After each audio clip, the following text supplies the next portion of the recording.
Seguimos, estamos en la tertulia de este martes que es 23 de febrero del año 2021. Estamos en mesa de análisis internacional con los dos anfitriones habituales, Gustavo Calvo y Leo Harari, y, de acuerdo al tema, convocando también invitados. Saludo ahora a Homero Fernández, periodista uruguayo radicado en Barcelona, España, con quien hemos charlado ya en otras ocasiones. Homero, bienvenido, buenas tardes para ti. Buenas tardes, mucho gusto, muchas gracias. De nuevo, con mucho gusto aquí con ustedes. Desde hace una semana, España vive una ola de protestas en las calles a raíz de la detención del rapero Pablo Hasél, que fue condenado a 9 meses de prisión por los delitos de enaltecimiento del terrorismo y calumnias e injurias contra la corona. Las movilizaciones, en particular las que se vienen desarrollando en Barcelona, culminan en hechos violentos, barricadas, enfrentamientos con las fuerzas de seguridad y destrozos en el mobiliario urbano y en locales comerciales.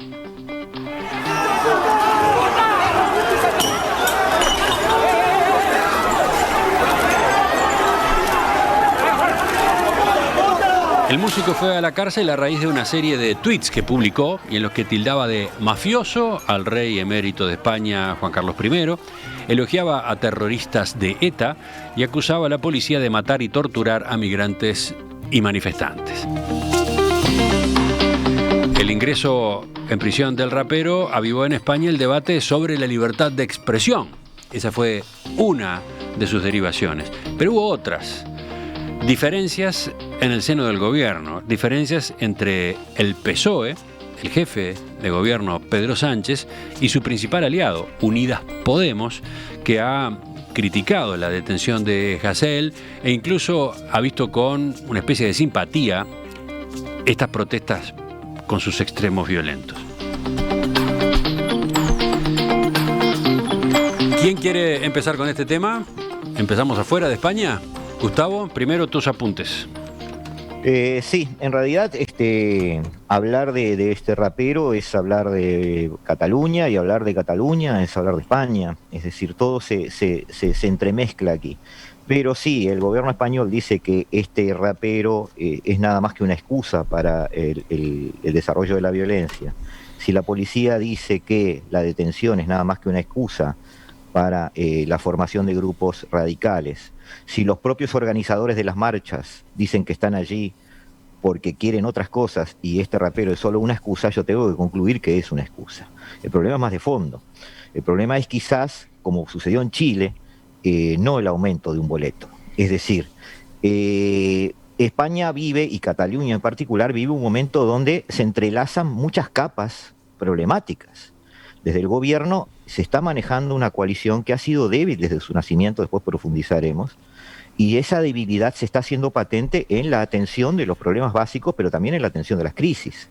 La población de Cataluña tiene el problema independentista allí sobre la mesa todavía, y pasa lo peor que puede pasar, es una población dividida absolutamente. Por lo tanto, el fil de la balanza va de un lado hacia otro sin que nadie quiera ceder la posesión de la verdad, según su concepto. Todos piensan que tienen razón porque están muy cerca de los números de ser mayoría. Hubo, y hay que decirlo, porque a veces pasa desapercibido, antes del COVID, un declive económico de Cataluña. Cataluña era el sector más rico de España y estaba viviendo un declive que estaba dando una cierta preocupación a nivel social y económico. Luego, además, la pandemia. Y luego, además, luego de esto, referentes culturales y políticos que aceptan la violencia como método natural de expresarse. Todo ese puchero, digamos, o comida de olla, no puede dar una situación ni en calma, ni positiva, ni que llegue a ningún tipo de salida, sino más bien a callejones sin salida. Entonces, esa mezcla es muy complicada cuando desde abajo hacia arriba todo tiene problemas, desde el gobierno hasta el último manifestante con su pancarta en el centro de Barcelona. Homero, tú desde allí, desde España y desde Barcelona mismo, ¿cómo ves ese enfoque? ¿Cómo ves la mirada que puso Gustavo? Bueno, creo que muy acertada generalmente, no sé tanto los detalles, pero creo que que como él muy bien lo comenta, es un tema con muchísimas aristas, como todos los temas políticos y sociales. Aquí yo creo que también hay en el fondo, sin entrar a decir si eso está bien o está mal, pero hay en el fondo, a mi criterio, una falta de maduración también general del sistema político español, pese a que el sistema mismo y sus propios políticos se encargan muchas veces de repetir de que es una de las democracias más modernas del mundo, ¿no? Tal vez en lo teórico en muchos aspectos sí, pero no tanto en los hechos. Hoy justamente se recuerdan los 40 años del intento de golpe de Estado de Tejero. El famoso 23F, ¿no? Exacto. Entonces hoy hubo un homenaje en las Cortes a la figura del rey Juan Carlos y su papel. Fue, por supuesto, el actual rey, Felipe, y estuvieron las principales figuras de los partidos políticos, salvo algunos partidos políticos que no están de acuerdo con este homenaje y que obedecen en general a una izquierda radical o a los partidos nacionalistas como el PNV o Esquerra Republicana de Cataluña o Junts per Catalunya. Digo esto porque el rey actualmente vive fuera de España, el rey emérito. El gran protagonista. Entonces, de aquella jornada del 23F, de aquel ¿no? momento. Sí. El rey Juan Carlos I, que con su reacción desactivó el golpe, ¿no? Bueno, y a partir de ahí se siguen tejiendo esas intrigas de si el hombre tuvo o no el papel tan efectivo como el que se le otorgó la historia. Es decir... Lo cierto es que el rey Juan Carlos I hoy no es el rey Juan Carlos I de hace 40 años. Su imagen está por el piso después de una cantidad de escándalos que ha protagonizado, ¿no? Es correcto. No solamente escándalos de tipo políticos, por llamarlo de una manera, sino también de tipo pecuniario, ¿no? Entonces, el asunto está en que a partir de ahí ya tenemos un problema. Luego, el tema de la libertad de expresión, que también está siendo debatido y que justamente es uno de los enfrentamientos políticos entre Unidas Podemos y el Partido Socialista, porque Unidas Podemos pide una reforma real a la ley que le llaman aquí la ley Mordaza, la ley de seguridad, que es muy severa y que tipifica estos delitos de libre expresión o le llaman de opinión. Y por otra parte, tenemos que a la situación que ya describía Gustavo, de la situación política en Cataluña, donde se está por formar un nuevo gobierno que debió convocarse a elecciones a partir de la violación de una ley por libertad de expresión del anterior presidente catalán, esto estalla y ahora el procedimiento o la actitud o la acción de la policía catalana, de los conocidos como los Mossos de Escuadra, está también en tela de juicio y está siendo parte de un manejo político de quienes quieren adjudicar a la policía un uso excesivo de la fuerza y quienes, por otro lado, defienden su actuación y quieren cambiar el modelo policial. Es decir, que todo se mezcla y yo creo que en el fondo todavía España sigue herida de esos tantos años de autoritarismo y todavía le falta madurar hacia una democracia tal vez un poco más liberal y menos viendo a los fantasmas del fascismo o de la ultraderecha. Leo, desde ahí al lado, desde Francia.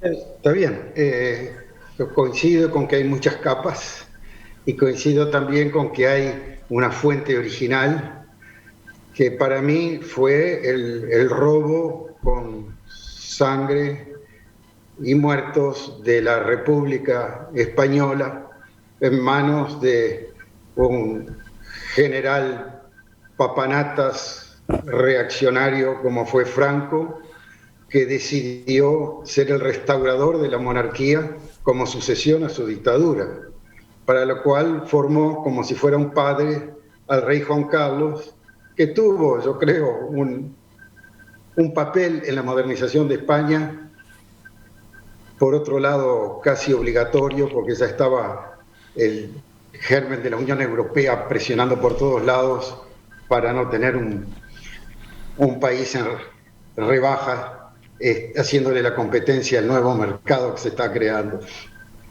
Es decir, hay un enorme déficit histórico, brutal déficit histórico, hecho realmente de mucho sufrimiento, en donde no se cerraron las cuentas. Y hay, por otro lado, un factor que para mí me parece muy importante, que es el debilitamiento profundo de los restos de monarquía que van quedando en los países europeos.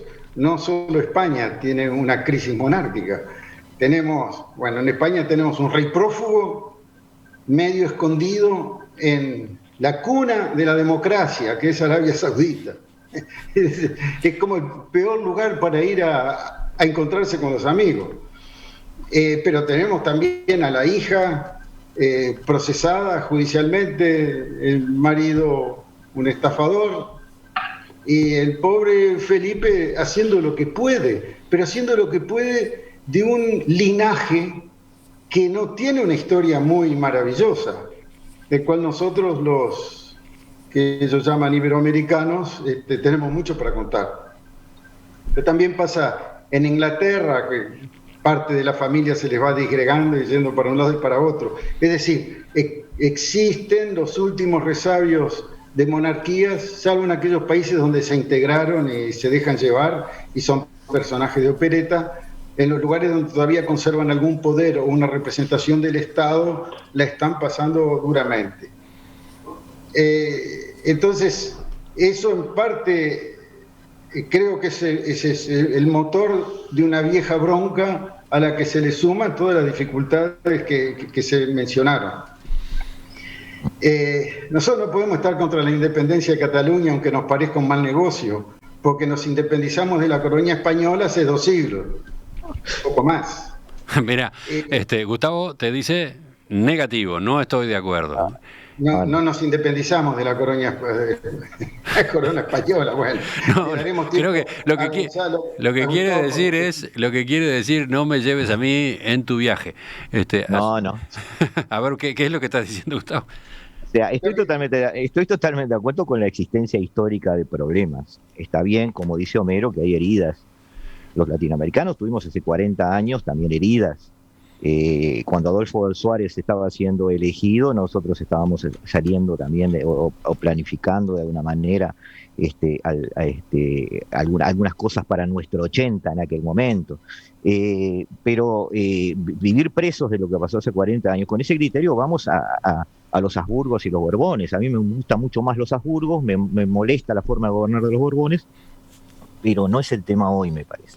Yo creo que hoy las heridas están, pero debemos uso una palabra que usó Homero, debemos madurar como sociedad. Es decir, a ver, Leo, sobre esa objeción de Gustavo, tu apunte. No creo que estamos para darle lecciones a lo que tienen que hacer los catalanes. No, pero ir a temas de Franco, cuando en realidad la mayoría de los catalanes que están en la calle no habían ni nacido, ni los padres de ellos tampoco, quizás. La herida entonces no es el tema. Prioridad Homero, que está ahí. No, pero a ver, completá lo que estabas por decir, Homero, Leo. ¿Qué ibas a decir, Leo?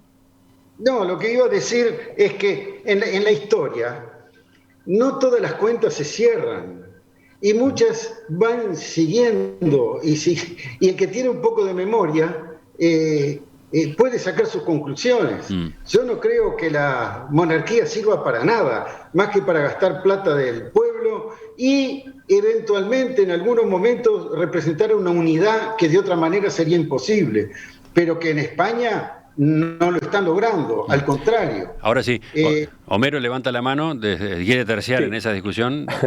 No, más bien yo estoy de acuerdo que no hay que anclarlos en la historia, pero lo que yo tengo la sensación, desde mi particular punto de vista muy, muy modesto, de que España sigue de alguna manera anclado en la figura de Franco y en la ideología franquista, porque siempre ese punto siempre sale en cualquier discusión o en cualquier situación. Y en este caso que estamos tratando de la violencia callejera, si bien no es directamente contra la historia, sí hay un marco legal que hay quienes acusan a ese marco legal que surgió de la Constitución del 78 y que luego ha venido evolucionando, culpan ese marco legal de ser demasiado puntilloso a la hora de defender las grandes instituciones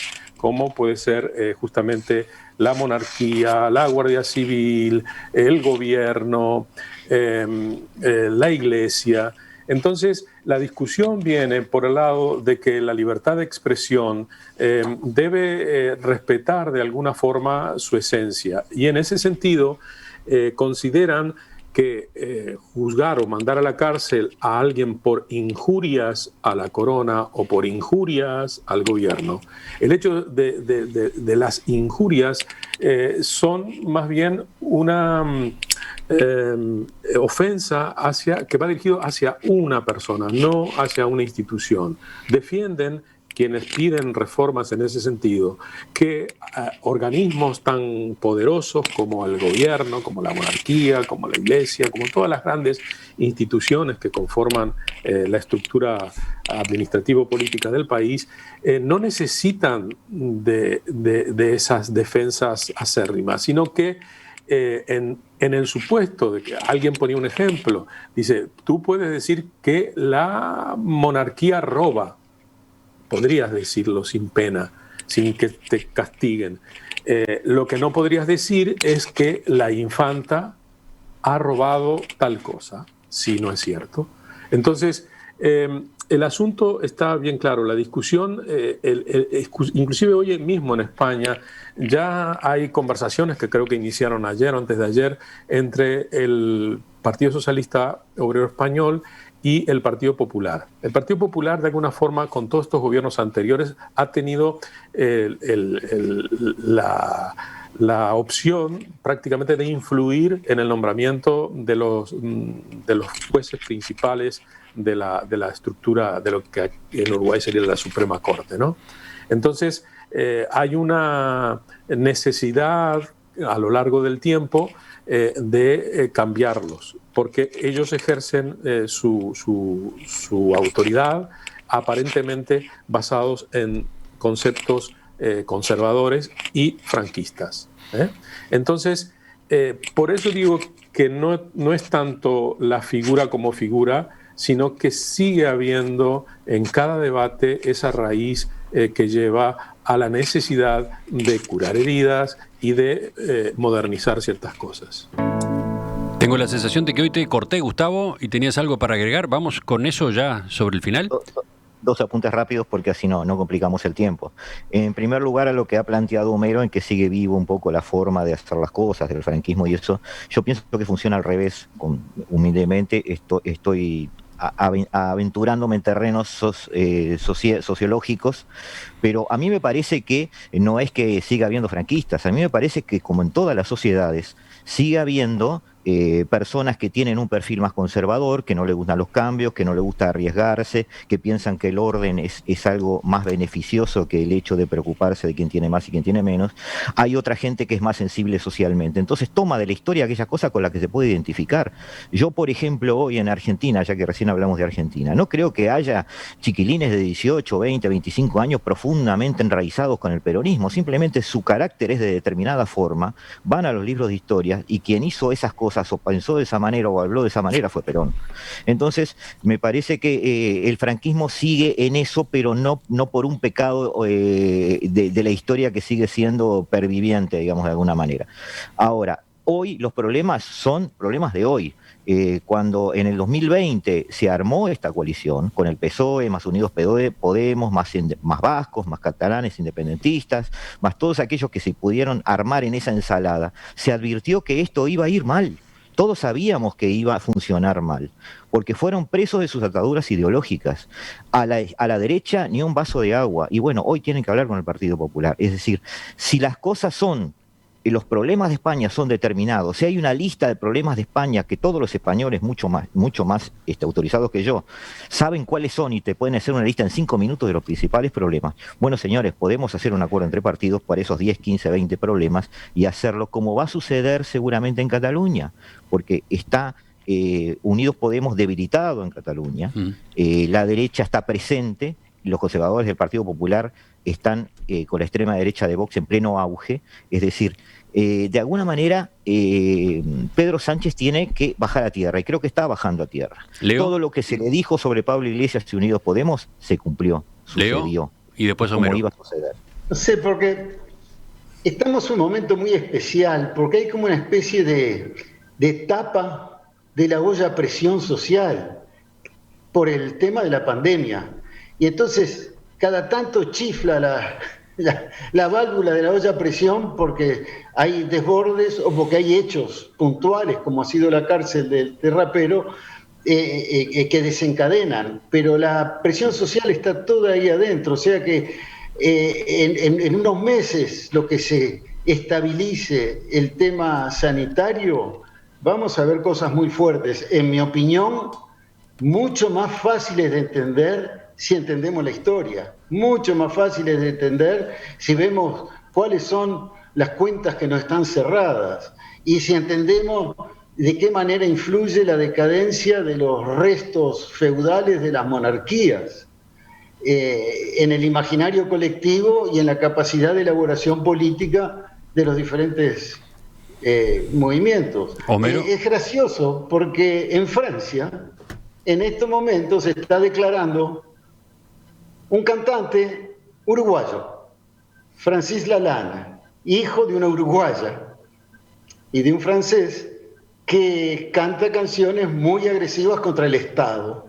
Y por ahí apareció una ley prácticamente nunca utilizada del tipo de las que se usaban en Uruguay contra la sedición.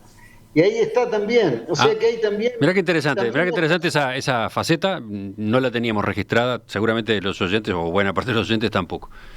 Hay que googlear, Francis Lalanne. Tuvo en unos momentos como primer guitarra al gran Pájaro Canzani. Uruguayo, radicado muchos años en Francia, claro. Claro, y se daba el gusto Lalanne de decir yo también soy uruguayo. En realidad su mamá es uruguaya, probablemente él tenga el pasaporte. Además ha sido un personaje muy visible cuando los chalecos amarillos, con una posición ecologista radical, digamos. Y empezó a hacer música y declaraciones. Una dice, no tenemos que dejarle al Estado su capacidad de molestarnos, y bueno, agresivo en el discurso, pero vuelve a poner, que fue lo que intentó hacer Homero hace un rato, la discusión en el tema de la libertad de expresión. Homero. Era uno de los temas que nos proponían hoy que no tocamos casi. Casi no lo tocamos. Sí. Homero, tu pronóstico, ¿también te parece mirar hacia adelante, pero así, en segundos nada más? Para mí, como dijo Leo, una vez que se estabilice todo esto y cuando realmente los efectos socioeconómicos de la pandemia comiencen a pegar todavía más, porque ahora estamos distraídos en otras cosas, tendremos mucha gente en las calles, lamentablemente, y bueno, y ya han demostrado los problemas que pueden ocurrir. Ahora sí. Homero Fernández, gracias por participar como invitado en este segmento de la Mesa de Análisis Internacional en el día de hoy. Nos reencontramos en cualquier momento. Un gusto. Un abrazo.